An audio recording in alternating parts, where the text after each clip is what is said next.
جناب حضرت محمد عربی صلی اللہ تعالیٰ علیہ وسلم کا نام لینے والا مولانا قاسم نانوتوی رحمت اللہ علیہ تلوار لے کے میدان جہاد میں کھڑے ہیں۔ مولانا رشید احمد صاحب گنگوہی رحمت اللہ علیہ دعائیں دے کے رخصت کر رہے ہیں۔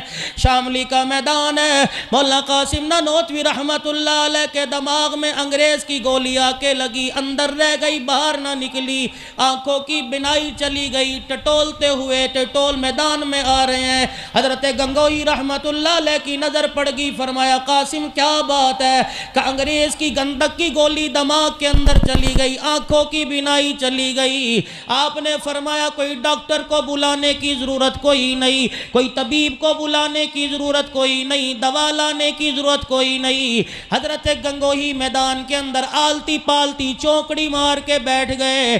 حضرت مولانا قاسم نانوتوی رحمت اللہ علیہ کا سر اپنی گود میں لے لیا، ایک مرتبہ درود شریف پڑھا، دو مرتبہ درود شریف پڑھا، تین مرتبہ درود شریف پڑھنے کے بعد اپنے منہ سے اپنا تھوک لاب نکال کر اپنی ہتھیلی پہ ملا اور ساتھ ہی مولانا قاسم نانوتوی رحمت اللہ علیہ کے ماتھے پہ ملنا شروع کر دیا۔ فرمایا بیٹے اب آنکھیں کھول۔ حضرت جی نے آنکھیں کھولی، کہنے لگے بتا درد کا کیا حال ہے؟ مسکراتے ہوئے اٹھ کے بیٹھ گئے، کہنے لگے درد تو بہت دور کی بات ہے، درود پاک کی برکت سے، تیرے ہاتھ کی برکت سے ماتھے سے زخم کا نشان بھی مٹ گیا ہے۔ میں کہاں سے لاؤں مولانا قاسم نانوتوی رحمت اللہ علیہ کو، جس نے رمضان المبارک کے پورے مہینے میں قرآن پاک زبانی یاد کر لیا تھا، سفر حج پر تشریف لے گئے، رمضان المبارک کا مہینہ سر پہ آ گیا، کوئی حافظ پورے جہاز میں اس سفر میں نہیں تھا۔ اللہ والے ہم کیسے قرآن پاک تراویح میں سنیں گے؟ فرمانے لگے پریشان ہونے کی بات کوئی نہیں، سارا دن سپارہ یاد کروں گا، رات کو مسلح پہ کھڑے ہو کے تراویح پڑھا دوں گا۔ جب رات کو پورا پارا سنا دیا کرتے، مریدین قریب آ گئے، حضرت جی کیا بات ہے؟ ہم دن میں پڑھتے نہیں دیکھتے، تہجد میں آپ کو پڑھتے نہیں دیکھتے، رات دن میں نہیں پڑھتے دیکھتے، اللہ والے سپارہ کیسے یاد کر لیتا ہے؟ روزہ انور کی طرف اشارہ کر کے کہنے لگے یہ نگاہ مصطفیٰ کا کمال ہے۔ جب میں قاسم رات کو نیت باندھ کے کھڑا ہوتا ہوں، ایسا لگتا ہے کوئی میرے سامنے قرآن کھول کے کھڑا ہو گیا۔ مدینہ پاک میں تشریف لے گئے۔ آج جنہیں دنیا ایمان والا نہیں کہتی، آج جنہیں دنیا کافر کہتی ہے، آج جنہیں دنیا حضور کا گستاخ کہتی ہے، آؤ دیکھو صفہ کے چبوترے کے پاس کھڑے ہیں۔ مریدین کہنے لگے حضرت جی روزہ انور پر تشریف لے چلے، جا کے صلاۃ و سلام پڑھیں گے، درود و سلام کا نذرانہ پیش کریں گے۔ حضرت نانوتوی کی آنکھوں میں آنسو آ گئے، فرمانے لگے کیا عمل لے کے جاؤں؟ عمل میرے پلے کوئی نہیں۔ رحمت والے نبی کو سلام کر دیا، آپ جواب نہ دیں، فرمایا بتا زندگی گزار آیا کیا لے کے آیا ہے؟ 3 دن تک صفہ کے چبوترے پہ جاتے رہے، واپس صلاۃ و سلام پڑھ کے آتے رہے، درود و سلام پڑھ کے واپس آتے رہے۔ چوتھے دن لوگ تہجد کی نماز کے لیے مسجد نبوی میں تشریف لے گئے، کیا دیکھتے ہیں ریاض الجنہ سے مسکراتے ہوئے تشریف لا رہے ہیں، اپنی زبان اپنے ہونٹوں پہ پھیرتے آ رہے ہیں۔ اللہ والے بتا آج کیا بنی؟ کہ 3 دن تک تو مجھے بلایا کوئی نہیں، کل رات مجھے پیغام بھیجا آجا مجھے آ کے سلام کر لے۔ میں دوڑتا ہوا حضور کے روضے پہ چلا گیا، جا کے میں نے سلام کیا، کہ حضرت جی پھر بتاؤ کیا ملا؟ فرمانے لگے مجھے سلام کا جواب ملا، دودھ کا پیالہ اپنے ہاتھوں سے میرے ہونٹوں کے لگایا، سلام کا جواب بھی دے رہے تھے، دودھ بھی پلا رہے تھے، زبان اس لیے ہونٹوں پہ پھیر رہا ہوں، ابھی تک مجھے دودھ کی مٹھاس محسوس ہو رہی ہے۔ میں کہاں سے لاؤں شیخ العرب والعجم حسین احمد صاحب مدنی رحمت اللہ علیہ؟ پوری دنیا چھان مارو، تمہیں مفکر ملیں گے، محدث ملیں گے، مفسر ملیں گے، محمد کا عاشق تمہیں حسین احمد مدنی جیسا نہیں ملے گا۔ 17 سال نبی کے روزے کی چھاؤں میں بیٹھ کے قال قال رسول اللہ پڑھانے والا، رمضان المبارک کا مہینہ آ گیا، کوئی گورنمنٹ سے وظیفہ نہیں تھا، کوئی بیت المال سے تنخواہ پانی ملے کرتی تھی۔ فرمایا رمضان المبارک کا مہینہ آ گیا، 11 افراد گھر والے تھے، ایک چٹاک مسور کی دال تھی، پہلے روزے کی سحری ہم نے اس حالت میں کی، ایک چٹاک مسور کی دال میں ڈھیر سارا پانی ڈال لیا، رات کو اسی کا کعوہ سا بنا کے پی لیا، روزہ رکھ لیا۔ شام افطاری کا وقت آیا، میری گھر والی کہنے لگی کیا بنے گا؟ میں نے کہا توکلت علی اللہ،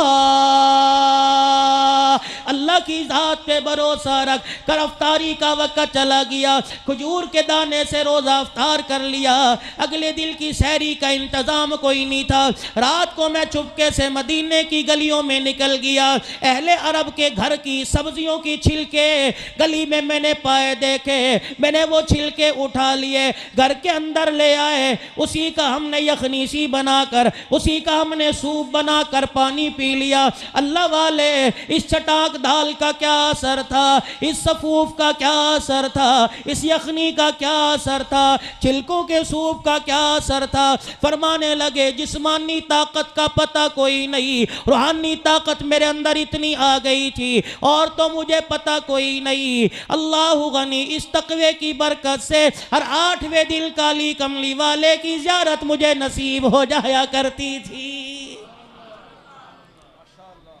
11 جنازے مولا حسین احمد مدنی صاحب رحمت اللہ علیہ کے گھر سے نکلے، اللہ والا جیل کے اندر بیٹھا۔ آج میرے عزیزوں، میں اپنے بڑوں سے پوچھتا ہوں، کشکول لے کے امریکہ کی گود میں بیٹھنے والوں، اسٹیٹ بینک سے بھیک مانگنے والوں، اللہ اکبر، اور لوگوں کے پیر چڈے چاٹنے والوں، حسین احمد مدنی صاحب کی اماں فوت ہو گئی، بہن کا انتقال ہو گیا، بھتیجی کا انتقال ہو گیا، 11 جنازے گھر سے نکلے، اماں کا جنازہ گھر میں پڑا تھا، ٹیلی گرام آیا، حکومت وقت سے معافی مانگ کے درخواست لکھ کے آپ آ جاؤ، اماں کا جنازہ ملے گا، اماں کے چہرے کا دیدار ملے گا، آج کے بعد ماں کا دیدار نہ کر سکو گے، ماں کا جنازہ نہ پڑھ سکو گے، اماں کے جنازے کو کندھا نہ دے سکو گے۔ واہ حسین احمد مدنی، تیری اداؤں پر میں قربان جاؤں۔ آپ نے جواب لکھ دیا، اماں جان کو قرآن پڑھتے دفنا دو، درود پاک پڑھتے دفنا دو، زندگی رہی قبر پہ آ کے فاتحہ پڑھ لوں گا۔ ماں کے جنازے کے لیے انگریز چٹی چمڑی والے سے میں ضمانت کی بھیک نہیں مانگ سکتا۔ اگر ماں کا مجھے آج دیدار نہ ملا، کل امید ہے انشاءاللہ نبی کے حوض کوثر پہ ملاقات ہو جائے گی۔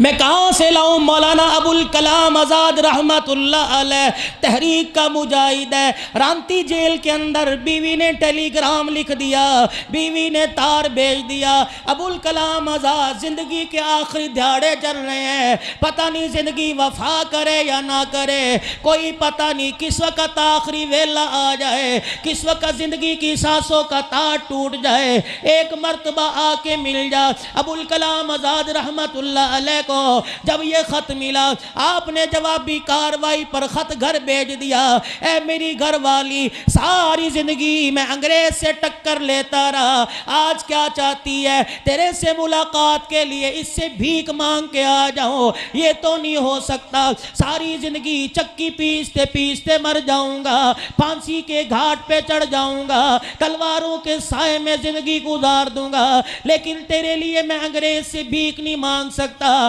اگر موت کا وقت قریب ہے، نماز کی نیت باندھ لے، سجدے میں مر جانا، درود پہ پڑھتی مر جانا، قرآن کی تلاوت کرتے مر جانا، اگر زندگی نے وفا کر دی تو ملاقات ہو جائے گی، ورنہ تیری میری ملاقات خدا کے سامنے میدان محشر میں ہو جائے گی۔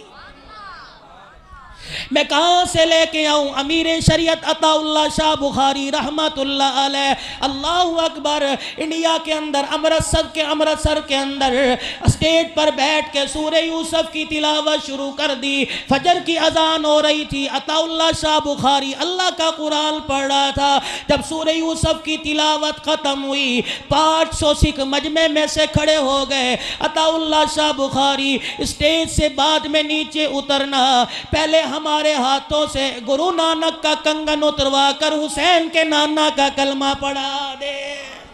امیر شریعت سید اولیاء شاہ بخاری، میں کہاں سے لاؤں؟ مولانا عبدالستار صاحب تونسوی رحمت اللہ علیہ، رافضیت جن کے نام سے کانپتی تھی، کالا شیطان جن کو دیکھ کے رستہ چھوڑ کے بھاگ جاتا تھا۔ رب کعبہ کی قسم میں زندوں کی بات نہیں کرتا، مرنے کی بات کرتا ہوں۔ جنازہ اٹھ رہا تھا، لوگ نہیں آسمان رو رہا تھا کہ ایسے لوگ گود میں بار بار نہیں آیا کرتے۔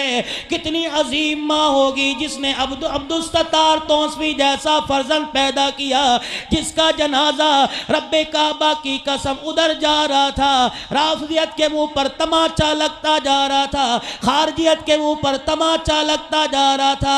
او لوگو یہ نہ سمجھنا عبدالستار تونسوی اپنی قبر کے اندر چلا گیا، تمہیں بھونکنے کا موقع مل جائے گا۔ رب اکبر کی قسم ڈیرہ غازی خان سمیت ملک کے چپے چپے کے اندر اپنا ایک مجاہد چھوڑ گیا، رب کعبہ کی قسم ہے، اور یہ عزم دل کے اندر دے کے چلا گیا، یا ہم باقی رہیں گے ورنہ انشاءاللہ تعالی پوری دنیا کے اندر اسلام کا پرچم لہرائے گا، نبی کی ختم نبوت کا پرچم لہرائے گا، اور صحابہ پاک کی عظمت کا پرچم پوری دنیا کے اندر لہرا جائے گا۔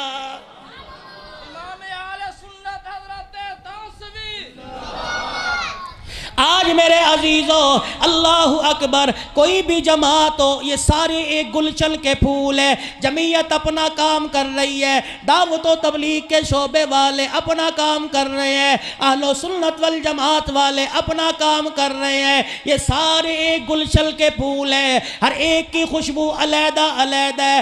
اس وقت اتحاد کی ضرورت ہے، آؤ سارے اکٹھے ہو جاؤ، آؤ سارے اللہ کے رسول صلی اللہ تعالیٰ علیہ وسلم جو ایک امت بنا کے گئے ہیں، سارے کے سارے واحد امت بن جاؤ، پھر دیکھو دنیا کے اندر حکمرانی کیسے آئے گی۔ اللہ اکبر، عدل عمر والا مانگتے ہو، صداقت صدیق والی مانگتے ہو، سخاوت عثمان والی مانگتے ہو، شجاعت علی والی مانگتے ہو، گھرانہ اہل بیت والا مانگتے ہو، قرآن سنانا حسین والا مانگتے ہو، لیکن میرے عزیزو اپنے اندر کے ضمیر کو زندہ نہیں کرتے۔